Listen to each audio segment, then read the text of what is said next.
Most people think status comes from money, titles, or being noticed. They think authority is something you show. Louder voice, faster reactions, stronger opinions. But, in reality, the highest status in any room is emotional control.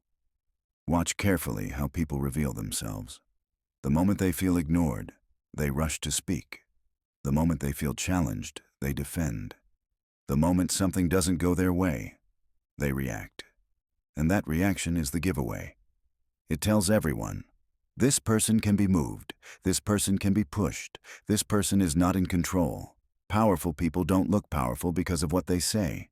They look powerful because of what doesn't move them. They don't rush to explain. They don't rush to respond. They don't rush to correct every misunderstanding, not because they don't care, but because they choose when to care. Emotional control is rare. That's why it signals status instantly. Think about it. Who feels higher in a conversation? The one who reacts emotionally, or the one who stays calm while others lose composure? When someone stays grounded under pressure, the room adjusts to them. The pace slows down. The tone shifts. Attention locks in. That's not charisma. That's control. Most people are ruled by their emotions. They say things they later regret. They reveal insecurity without realizing it. They give away their position by overreacting. And once you see this pattern, you can't unsee it. Authority isn't about dominance. It's about stability. When others feel unstable around you, they sense strength without you saying a word. This is why emotional control quietly separates leaders from followers. Not intelligence, not confidence, but the ability to stay centered when everyone else can't. And here's the uncomfortable truth. If someone can trigger you easily, they already have power over you. That's why emotional control isn't just a personal skill. It's a status signal. The calmest person in the room is often the one holding the real leverage. The world quietly rewards people who don't react, and it punishes those who do. Reactive people feel alive in the moment. Quick replies, sharp emotions, instant responses. They think speed equals strength. But in reality, reactivity is a weakness disguised as confidence. When you react emotionally, you surrender control of the situation. You let the environment dictate your behavior. You let other people decide your internal state. That's not power. That's exposure. Look at arguments, negotiations, leadership moments. The person who reacts first almost always loses leverage. Why? Because reactions are predictable, and predictability is exploitable. If someone knows what triggers you, they can steer you. If they know you'll defend yourself, they can provoke you. If they know you'll explain, they can keep questioning. Reactive people get pulled into frames they didn't choose. Calm people don't. They pause. They observe. They let others reveal themselves. This creates asymmetry. One side is emotionally invested. The other side is composed, and composition is dominance. That's why emotionally controlled people appear intimidating. Not because they threaten, but because they don't give access. Silence becomes pressure. Stillness becomes weight. Most people are uncomfortable with emotional gaps. They rush to fill silence. They rush to justify. They rush to be understood. And in doing so, they hand away power. Leaders understand something most people never learn. You don't need to win every moment. You need to control the direction. Reactive people win arguments. Controlled people win outcomes. That's why the calm person often walks away with more respect. Even if they said less, even if they explained nothing.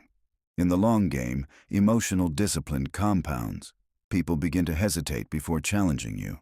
They choose their words carefully. They adjust to your pace. Not because you demanded it, but because you never gave them emotional leverage. This is the difference between short-term expression and long-term authority.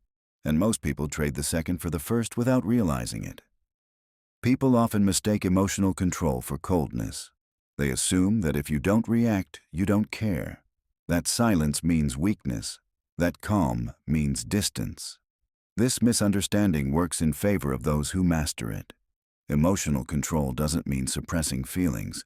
It means choosing when and if they deserve expression. Most people leak emotions constantly. Their tone shifts. Their face reacts. Their body gives away everything. This makes them readable. And what is readable becomes manageable. Controlled people are different. They feel everything, but reveal very little. That creates uncertainty. And uncertainty is powerful. When others can't read you, they slow down. They second-guess themselves. They become cautious. This isn't manipulation. It's self-mastery.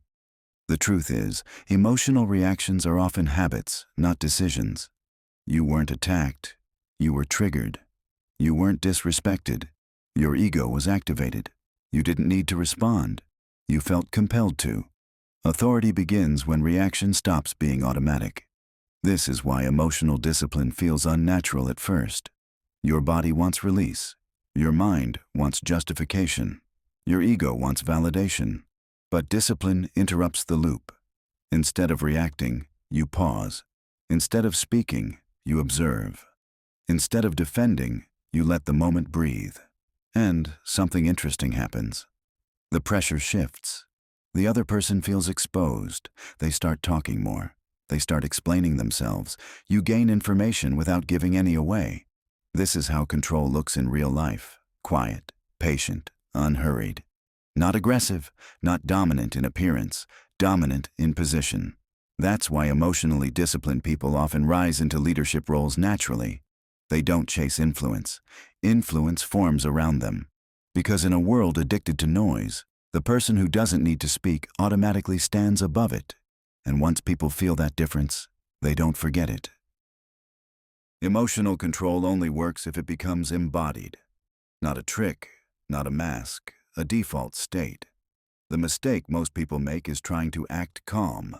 That fails quickly. Real authority comes from changing what you do before emotions take over. Start here. First, reduce unnecessary explanations. Every time you feel the urge to explain yourself, pause. Ask one question internally.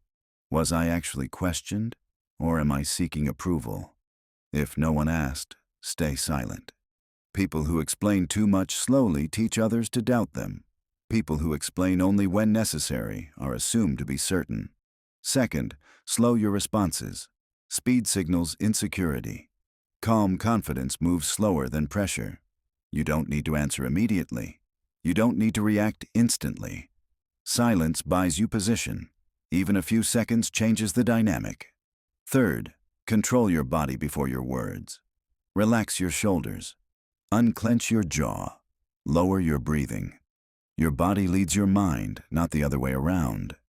When your body is calm, your voice follows. When your voice is steady, people listen differently. Fourth, let others fill the space.